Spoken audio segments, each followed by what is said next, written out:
Hey guys, Konga here, and today we're going to be talking tactics, specifically light tank tactics, and we are on Lakeville. And I can assure you, this is completely coincidental because this game is kind of perfect for what I'm trying to make my point for this video. Okay, so we're talking tactics, and when you're in a light tank, do not suicide scout.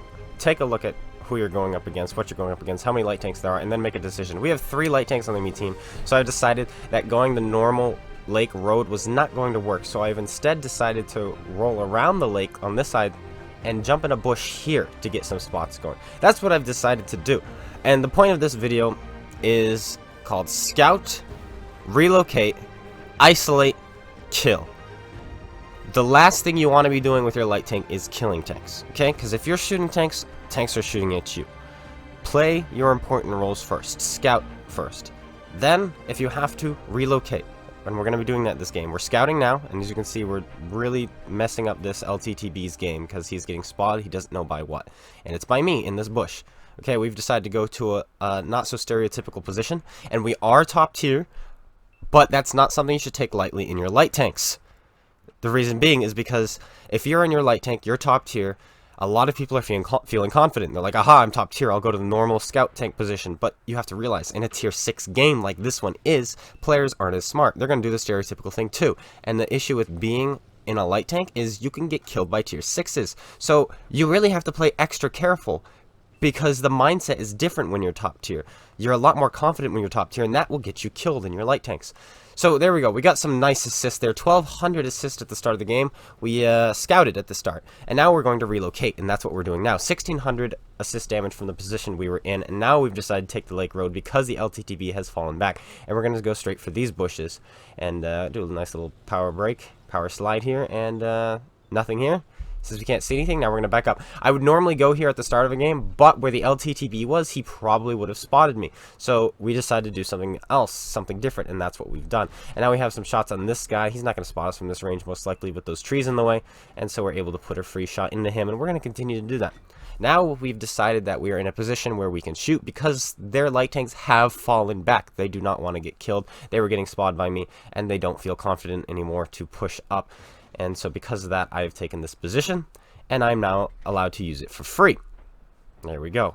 That's what you need to do. If you're going up against other light tanks or other tanks of equal stature, you need to make sure you outplay them so that you can do what you want to do. And that's what we did. It was a very simple outplay. We literally just went to a different scouting location, a position where I knew I would spot the center road to get those guys spotted, which we did. They fell back, and now we're free to use the center road. However, my team has gone to the town. The enemy team has gone to the field.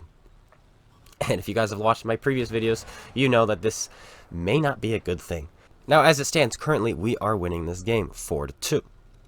Nice. We've killed 4 of their tanks. They've killed 2 of ours. But that is not going to last. Reason being is because of the valley. They do have the overmatch in the valley. We have the overmatch in the town. We've already won the town. But now our team is going to take a very, very long time to leave the town and get the scores back even. And the enemy team is going to start killing everyone in the valley, and they're going to take this lead rather rapidly. So it's time to relocate yet again, and I'm going to relocate into a position where I can isolate some of these guys, hopefully. So let's get into a position to do that. I will show you a really good spot on this map where you can go to ambush the enemy as they push through the valley. And yet again, we lose, actually they lose a tank there, but then they immediately answer it with another kill themselves, and we're only up by 1 tank now. There's a T-28 ahead of us and a medium tank. What's the medium tank? I'm not exactly sure. There it is, it's a Pershing. Now watch what I do here. Do you see this tree in front of me? He is in front of me and this T-28, meaning he will not spot me if I shoot him. So that's what I've decided to do. I've decided to track him.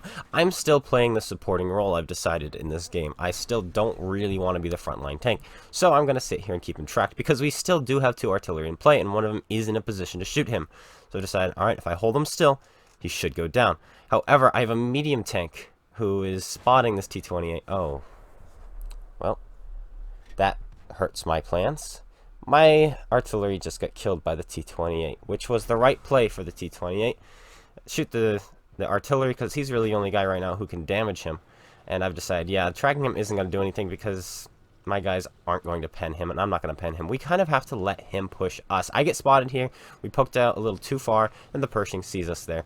But that's okay. We're going to make it look like we're driving off, and then we're actually not going to. We're actually going to come back.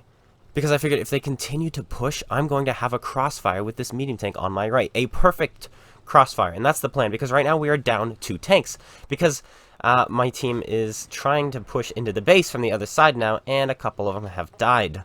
They are unable to push through into the base because they have an AT-7 and another tank destroyer back there as well, and they really can't do anything about it. Even if you do win the Lake Road, it is still very hard to push into the base from that side, just because of those 2 tank destroyers, because they can hold, there's bumps there, they can hide their lower plates, they can hunker down, and they can slaughter you as you cross the open field. And that's exactly what's going on with my team. And I notice this is a Cromwell. He is bottom tier. However, we're going to enable him to have a pretty good game here, or a pretty good roll. Or he's going to enable us. That's the plan anyway. We're just sitting here waiting. There's the T-28. Those guys have not fallen back yet, but I think I can shoot this T-28 without getting shot by the Pershing. I just need to wait a little bit longer. Continue to wait. He needs to push. If I don't wait for him to push, he's just going to turn towards me, and then I can't pen him anymore. This is a very patient wait right now. So what we're doing is we're waiting to isolate him. Once he pushes, he's isolated. There we go. That's the push we're waiting for. We put a shell in him. He's committed towards the Cromwell. We're going to continue to put shells in him. We put another shell into his tracks. We're going to try to track him, keep our Cromwell alive. Can we put it into his tracks this time? Yes, we are. We put it into his tracks, and we hold him still, and now we're just going to start putting shell after shell into him. Now I've decided he's low enough health to start putting shells in the back of his tank before he can even turn around. May as well do that. We put another shell in, set him on fire, and he dies. And now the Pershing shows up, and guess what, bud? You're isolated now, too. And we're able to put free side shots into the side of this Pershing. One more shell shall finish him off, and he will go down. Unfortunately, he does finish off my Cromwell, but not before our Cromwell had a huge role in that game, because we enabled him. We played the supporting role for the Cromwell, the tank that's 2 tiers lower. And now it's just the Snakebite, who is a one-shot. Isolated again. We get hit by artillery. Ouch. But we should be able to finish this guy off. Yes, we are. We kill him. But not before we get full pen by Arnie. Suddenly, the game changes. And we have no health left. Oh boy. And we're still down. No, we're not down a tank. It looks like one of their guys killed themselves. So it's exactly tied up right now. However, they have a really good hold right now. They have 2 artillery units covering these 3 tanks who are holding the base. So this is still going to be a bit of a challenge. Our main focus right now is still to remain the isolator, the ambusher, and the killer, specifically for tanks that have no turrets. That's what I want to do. I want to continue to play the supporting role as my light tank. Light tanks are so powerful in late game, guys. It's insane how powerful they actually are. We're going to put a couple shells into that guy, and we're going to pull back. I don't really want to face him anymore. We're going to take one more cheeky shot. We miss, but here comes a Pershing. That guy can shoot on the move really well, but he's unable to. We pull back, and he's unable to kill us.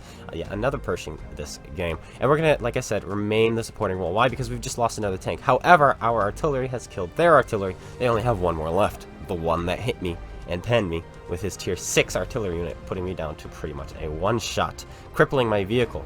Yes, artillery 2 tiers lower than you can cripple your tank. In fact, they can kill you. It's very fair and balanced. But we get our revenge and we finish them off. They no longer have artillery support. And then I'm going to use my enhanced mobility to hopefully isolate some more of these guys. That's what we're doing. We actually had the kill shot on him there, but we're not quite fast enough. And yet again, I'm just playing the supporting role. The supporting role. This medium on my team, this Panther 2, is doing all the main heavy lifting, all the main work. And we are, like I said, just supporting. There's no reason for me to go after this guy right now, but he gets tracked, so now it's okay. I'll put some shells in him and we'll finish him off. I checked right there to see if my Panther was going to get a top gun. I wanted to see if I was going to steal his top gun. Realized, nope, I'm not going to steal his top gun, so I took the kill. And we finished him off. So that's something you want to do. If you have a assured victory, guys, see if anybody is going for some kind of rare medal. If they are, let them have it. Let them have it. And we win the game there. 124,000 credits made, some good amount of assist, and some good amount of regular damage. 5 kills in the victory.